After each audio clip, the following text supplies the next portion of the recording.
उसके नतीजे में क्या हुआ? नुकसान जो है वो हमें ही हुआ। अब आप ये देख लें कि इस वक्त एक तो चीनी आपको वहां से सस्ती मिल सकती थी, तो आपके लोगों का कोई भला हो सकता था, लेकिन उससे बढ़कर जो है जिस पर बात नहीं हो रही वो कपास की बात है। कपास जो है वो दो ही मुल्क हैं इस रीजन में, या चीन है या भारत है। चीन से आप चाहते हुए भी आप इंपोर्ट नहीं कर सकते, क्योंकि वो ज़्यादातर उनकी जो कपास है वो शिनजैंग से आती है, और वो अगर आप लेकर कोई चीज़ बनाएंगे तो अमेरिका और यूरोप जो है वो तो आपको पाबंदियों की वजह से ले नहीं सकता। तो अब आप क्या करें? आप क्या करेंगे?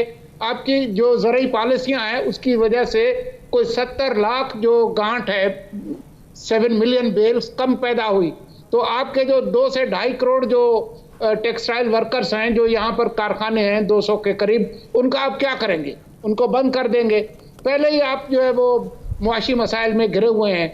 आप वर्ल्ड बैंक का और दूसरे जो आपकी जो प्रोजेक्शंस हैं वो कहाँ, अब कोई 1.3% जीडीपी आप प्रोजेक्ट कर रहे हैं। तो ये फैसले जो है वो जो बहुत अच्छी एक बात पिछले दिनों सामने आई थी जियो इकोनॉमिक्स की, तो उसको तो आपने दफन कर दिया 24 घंटे के अंदर। तो ये वो हुकूमत जो सिर्फ ये सोचती रहती है कि जी हमारे मुखालफिन क्या करेंगे, आप अपने मुल्क के जो लोग हैं उनकी जो वेलफेयर और उनके मफाद नहीं सोचते, तो फिर आप कोई हुकूमत चला नहीं सकते।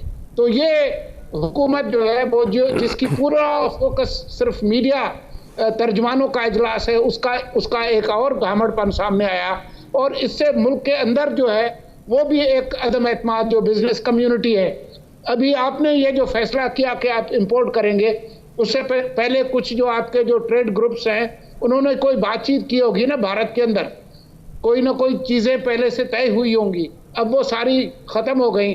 आइंदा आप कोई इकोनॉमिक डिसीजन मेकिंग कर ही नहीं सकते।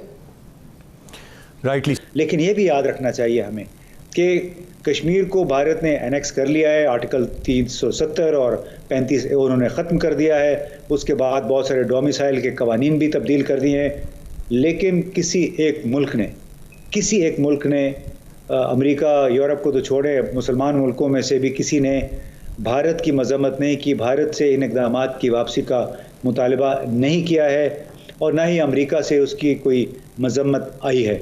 लिहाजा हमें ये सोचना पड़ेगा कि क्या हम अकेले ही कश्मीर करके इस मुल्क की जड़ें मज़ीद खोखली करते जाएंगे, इस मुल्क को मज़ीद तन्हाई का शिकार करते चले जाएंगे, जबकि वो ममालिक जिनके साथ हम दोस्ती का भरम भरते हैं, उसमें अक्सर मुसलमान वाले भी शामिल हैं, वो बढ़ बढ़ के मोदी सरकार को गले लगा रहे हैं।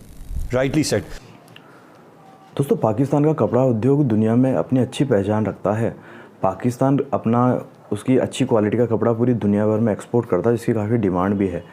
पर कपड़े को बनाने के लिए कपास की आवश्यकता होती है, और पूरी दुनिया में, जैसा कि पाकिस्तान के इस वीडियो में इस पैनलिस्ट ने बोला कि चीन और भारत ही ऐसे दुनिया के 2 बड़े देश हैं जो सस्ता और अच्छा कपास उत्पादित करते हैं। बाकी अमेरिका भी करता है और दूसरे यूरोपीय देश भी करते हैं, पर उनका कपड़ा काफ़ी महंगा होता है, कपास भी काफ़ी महंगा होता है।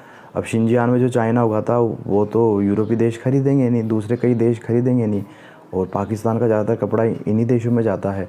अब जाहिर है भारत ही एकमात्र ऐसा ऑप्शन था जो पाकिस्तान के कपड़ा उद्योग को बचा सकता था। लेकिन सेलेक्टेड जो पीएम है इमरान खान, जिसको इम द डिम कहते हैं, तो उसने अपने पाकिस्तान का भला ना सोचते हुए, पाकिस्तान के कपड़ा उद्योग के बारे में ना सोचते हुए, जो उनकी इतनी सारी मिलें हैं और जो लाखों करोड़ उनके वो कामगार काम करते हैं, उनके बारे में ना सोचते हुए, उसने एक जिहादी टाइप की सोच की वजह से वापस से अपने पैरों पर ही कुल्हाड़ी मार ली है। पाकिस्तान के लिए चीनी और कपास और कई दूसरी चीज़ें जो भारत से काफ़ी सस्ती मिल सकती थी, अब उसने खुद ने ही मना कर दिया है कि अभी हम, जब तक भारत 370 नहीं हटाता तब तक हम नहीं लेंगे ये फ़ैसला। बाहर है, ये तो होना नहीं है। तो पाकिस्तान के कपड़ा उद्योग को फिर से तबाही की तरफ इमरान खान साहब लेके जा रहे हैं। पाकिस्तान का कपड़ा उद्योग अगर भारत से इसने दोबारा से शुरू नहीं किया सब कुछ कपास, तो पाकिस्तान के कपड़ा उद्योगों की बर्बादी बिल्कुल तय है।